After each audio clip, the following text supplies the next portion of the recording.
After I failed my first economics exam in the spring, I was rather dispirited, and I went in and talked to my lab professor about it. He said, "Well, what are you doing for the next 8 years?" And I said, "Well, I don't know." He said, "Well, how about get you a PhD in chemistry?" Dr. David Wallers did just that, all without the use of sight. I have a congenital eye disease. It's called retinoblastoma. It happens once every 18,000 live births. There's nothing you can do. It's just a mutation that occurs. And it's a tumor that grows on the retina of your eye. And I lost my right eye at the age of 3.5. And they saved my left eye, and unfortunately I had cataract so badly after radiation therapy. This is a burn here and a burn here.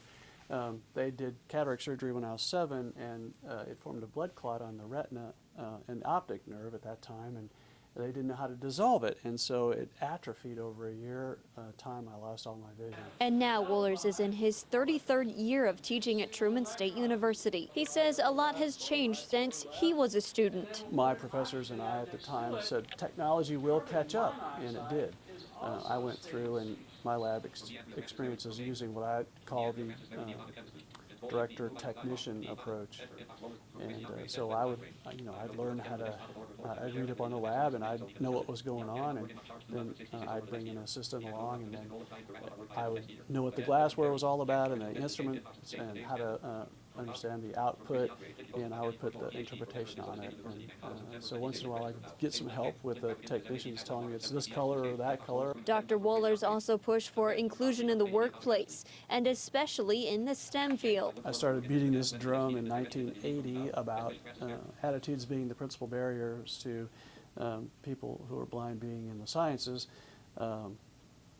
I think we've seen progress. In 1990 was the ADA, the Americans with Disabilities Act, and so we got on the map, we got on the radar of people thinking about the necessary changes to make life a little bit easier. And today there are more just like him. I know probably a dozen blind chemists at this point in my life. Some of them I've helped to become chemists, and others, have just followed the trail.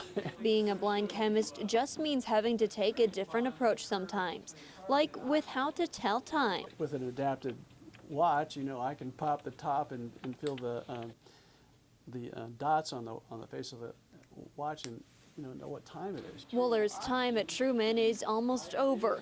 This is his last year as a professor. But while he'll no longer be teaching, the influence he's had on hundreds of students isn't going away anytime soon. I've had these chemistry students come up to me and I'd say, "Are you Mrs. Wohlers?" And they'll say, "Your husband inspired us because I didn't think I could get through chemistry class, but I thought if he could do it with the effort and the challenge that he had, then I knew I could." It's a nuisance being blind, of course.